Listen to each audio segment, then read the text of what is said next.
weliba saaxiibo qaali ah, laakiin shanta farood ayaana sinnayn. mid ka mid ah waa wiil aad iyo aad u wanaagsan, kan kalena waa mid aad iyo aad u xun. wiilkii ayaa lugtii ka qabatay gabar yar oo tuugsanaysa si ay kaalmo uga hesho.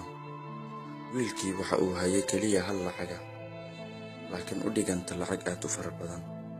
midkii la socday ayaa wuxuu ku yidhi, sideed u siisay lacagtan aadka u faraha badan? maahan inaad lacagtan siisa buu ku yidhi. markaasuu yidhi, lacag kalan haya male, waana u niyeystay sadaqadan ee naga soo wad. kii xumaa wuxuu ku yidhi, keen lacagta. ka qaatay lacagtii faraha badneed ayuu ka qaatay, wuxuuna ugu beddelay shilimaan yaryar. allahu akbar.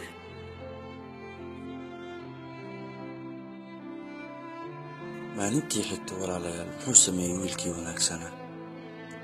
markuu ogaaday inuu saaxiibkiisa xun yahay, uusan haddana iska buri karin, ayuu wuxuu ku farsameeyey, waa kaa daba imaanayaa, intaan wax ka doonanaya ayuu ku yidhi. ilaan wuxuu rabaa inuu soo sadaqaysto waxa uu hayo. sidaas ayuuna ugu sadaqaystay lacagtiisa. wiilkii xumaa wuu iska soo reebay. asbaabtuu u soo reebaa waxay tahay, shalay wuxuu sameeyey arrin fool xuma. wuxuu is yidhi, maantana haddaad lacagta siiso oo weliba asoo kula jooga siiso, sidaas ayaa haddana lacagtii ugu qaadanaya. waa wiil aad qalbi wanaagsan. maalintii kale maxaa dhaca walaalayaal? isla sidii ayuu ku sameeyey. waa kaa daba imaanayaa buu ku yidhi. markaasuu ku yidhi, maalmahan waan ku fahmi la'ahay ninkii. markaasuu dhaha, waa kaa daba imaanayaa. haddana sidaas ayuu sadaqadii ku siiyey walaalayaal. waa wiil aad iyo aad u qalbi wanaagsan walaalayaal, maasha allah. maalin walba wuxuu ku sadaqaysan jiray inta lacag uu hayo, lacagtii ugu badan ayuu ku sadaqaysan jiray. maalmo kadib maxaa dhacay?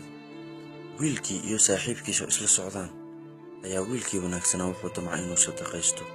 gabadhii ayuu hareerihii ka waayay. markaasuu arkay gabadhii oo iskuulka imaaday. allahu akbar.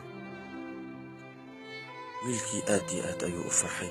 weliba waxaa kay timid ilintaasoo ah ilin farxada. maxaa yeelay gabartii yarayd lacagtiisa ayaa iskuulkii lagu geeyey. maxaa yeelay asiga waqti walba ayuu wuxuu sii jiray lacagtaas ayay ayadana iskuulkii ku dhigan jirtay. allahu akbar. walaal macaan, aad iyo aad baad ugu mahadsan tahay daawashada aad daawatay fiidiyooga. waxaan kaa codsan lahaa walaal inaad gaadhsiiso walaalaha kale si fiidiyooga looga cibri qaato. jasaakum allahu khayran.